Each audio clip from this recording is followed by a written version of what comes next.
Hi, everyone. Just a couple of things that could be of significance and interest to those of you who are listening, and those of you who are really interested in really harnessing these energies of new beginnings that are being reflected in, multiple ways. So this is going to be just a very quick audio as I just realized this morning that there's something quite, potent and significant taking place right now. When I sat with Rumen, I think it was about a month ago, Rumen Kolev, he did mention this in passing, but we didn't really focus on it very much. And I have asked him if we can have a catch up next week and possibly just do maybe an hour on YouTube of a little bit more information on the topic that I'm going to discuss right now, from his understanding and so forth. I have the basic understanding about it, and that's enough to kind of give you some inspiration. But let's see if Roman has time next week to catch up with us all. In the moment, though, let me just show you what I'm talking about. So basically, this is a chart for yesterday, 31st of March. Today is actually the 1st of April, at least where I am, Melbourne, Australia, at the moment. So this is yesterday's chart. And what this shows us is that the moon's in Taurus, right? 3 degrees of Taurus. And it's, moved on from, we had a solar eclipse just recently in Aries. And so the moon obviously moves, it's the fastest moving body outside of the vertex in the birth chart. So anyway, it's moved on to 3 degrees of Taurus. So it's still actually in a new moon phase. Okay, so this is still a new moon portal. So on the 31st of March, is that this particular time of the year is equivalent to the new year for Babylon, Mesopotamia times, if you like. So they celebrated the beginning of the year. It usually falls within March or April, and it always aligns with the spring equinox and the sighting of the first new moon. And so that's where we are right now. We've just entered the spring equinox, well, in spring equinox in the northern hemisphere, and we've just had a solar eclipse, which is a new moon, and we've just had the sighting of the new moon just literally in the last 24 hours, 48 hours, whatever it's been. So the sighting of the new moon in the sky is the beginning of the new year relative to the New Year celebration that was celebrated in Babylon, Mesopotamia, a very long time ago. It does happen to coincide with the Hebrew calendar as well. That's another story, and I'm not equipped to speak on the Hebrew celebrations and calendars and whatnot. I just thought I'd mention it because this is actually called Nisan. It's the first of Nisan, and Nisan is actually the term that they still use in Hebrew for their new year. Any of you listening who are from those regions obviously would be aware of that, right? Regardless, it was celebrated, back in Babylon, Mesopotamia, thousands of years ago as the beginning of the new year. Now, what's the relevance here? Well, the whole concept of new year, which has been it's been man-made, calendar-made in this third dimension reality to equate to the 1st of January, right? And it really doesn't make sense to me personally. So I've always followed actually the new year beginning when the sun ingresses into 0 degrees of Aries, which is usually somewhere around the 21st of March. But because of my recent delving into Babylonian astrology, I'm now introduced to this other New Year beginning, which happens when the new moon occurs after the spring equinox. And that's where we are right now. And the relevance to that at the moment, it's quite a few different things. But first of all, you can consider it the beginning of a new year for the next 12 months, starting from now, from the 31st of March.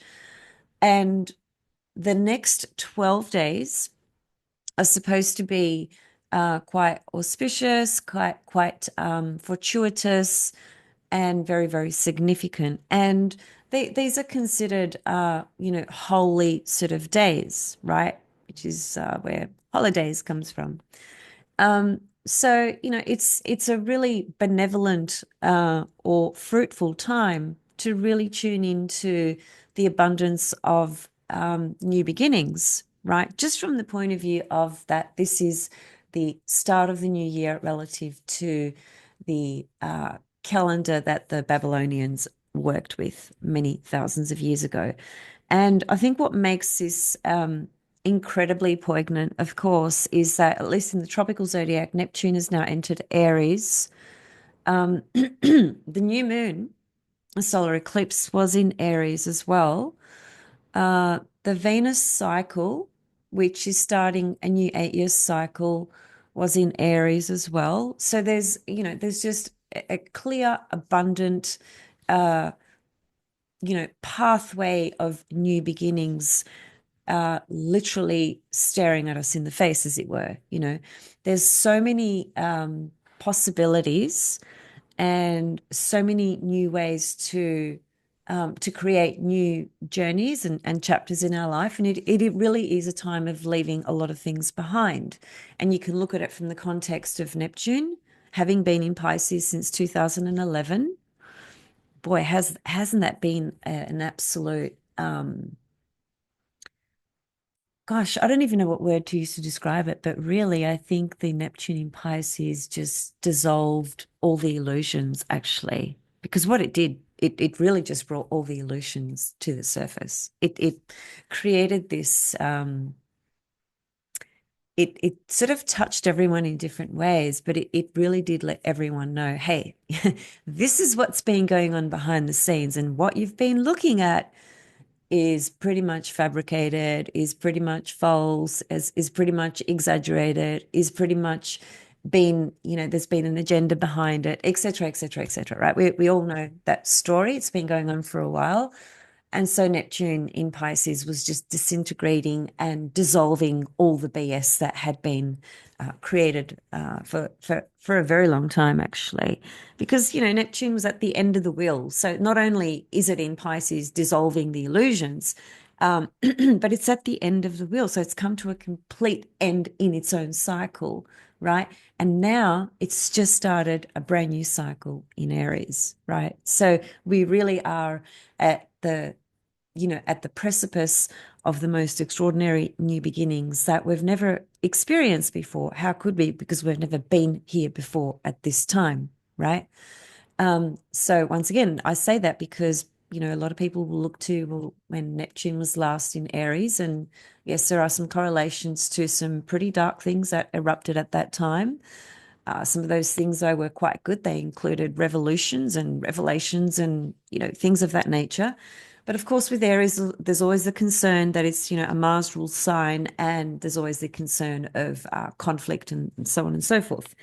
But I guess we'll just have to wait and see, right? What that will transpire into, because that's going to be a 14-year journey anyway. It's not all going to show up in the next few days or next few weeks, but we are really at that beginning point right now. And we've just had a solar eclipse in Aries. As I said, Venus has started a new 8 year cycle in the sign of Aries, tropical Babylonian Pisces, sidereal. Um, and the solar eclipse was in Aries. So, there's just an undeniable presence of new doors opening. And I've mentioned this before. I talked about it in my solar eclipse video. I have spoken about it in passing in the most recent videos of this year, let's say, at least, because I could see, obviously what was coming. And so I just really wanted to jump on very quickly today to really encourage you with this beginning point and in the alignment with Nisan, which is the beginning of the new year in terms of the Babylonian calendar and so forth.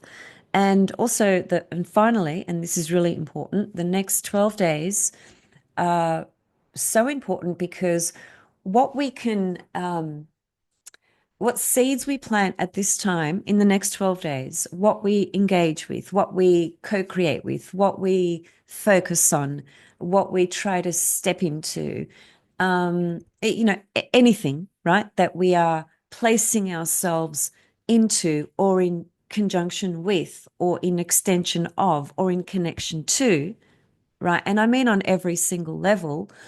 It's said that the first 12 days will color the next 12 months for all of us. So I just thought I would come on and share that. If it resonates with you and if you connect with this, then you can really take something away from this. And the takeaway is the next 12 days can be so powerful for you if you are consciously focusing on what you are doing, because it can really it really has the power to unfold over the next 12 months. So I just wanted to share that. And also, there's my Babs chart. I call it Babs, short for Babylonian. Sometimes I call it baby. Don't know why. Okay. So here's what I wanted to just also quickly touch on before I go. So Saturn is still invisible. Now, this is for New York latitude. So Northern Hemisphere. Mercury is invisible. Of course, Venus is visible. How many of you have seen her as morning star already in your various locations? If you have, please let me know. And if you haven't, please make the effort to do so. I can't emphasize enough to you just how powerful the embodiment of the actual of your actual eyes sighting Venus rising as a morning star. There's something so, for lack of a better word, there's something so spiritually powerful about that kind of embodiment and observation that it's not about describing what it is, because what it is going to be very different for whoever's eyes are looking at it, you know, and who you are and what your soul is about and what you're ready to integrate, absorb, and observe, right? So, yeah, just let me know if you've seen Venus. I'd love to know. Saturn's going to become visible pretty soon, though. It's going to be sometime this month in April, I think in the first 2 weeks of April. And that's going to lighten the load of a lot of things as well, because Saturn going invisible is quite a difficult process. It's, any planet that goes invisible, as I've said on numerous occasions, it's basically the death of that planet, as it were. It dips into the underworld. It goes through some alchemical, transformative journey, purging. It's a dark sort of phase, dark energy of that planet. Now, all the planets go invisible. So this happens to all of them, right? Except the sun. So, each planet, when it does go invisible, the common denominator or common theme is that with all of them is that they are all going through a death. And each planet describes different things. But when a planet is invisible, which means it's in the underworld, which means we can't see it in the sky, the correspondences to that planet are operating in the underworld, as it were. Okay. So another way to say that would be to say that it's very deep in our own unconscious. It's more about spiritual work, even with Saturn. We don't often think about Saturn as a spiritual teacher, but Saturn's probably one of the greatest spiritual teachers because we live in a third dimension reality that's ruled by Saturn. And in deep, esoteric occult teachings, Saturn is not only a master teacher, but he's a magician. So Saturn dipping into the underworld could be problematic with the things that we are trying to create in terms of form and matter on the earth. But in terms of the deeper processes and things that we can clear up, and specifically like karmic things as well, because Saturn corresponds to karma, right? So, it's all of that. But anyway, Saturn is becoming visible soon. That's going to feel, we're going to feel that shift, when a planet becomes visible in the sky, there's a collective shift, vibrationally, and then there's an individual shift that we also feel relative to where transiting Saturn is in our own chart, and the story that it's actually connecting to in our life at the moment. So anyway, if you'd like a reading with me, to explore any of these themes or anything else for that matter, just shoot me an email and we'll go from there. Sending you all so much love and speak to you soon.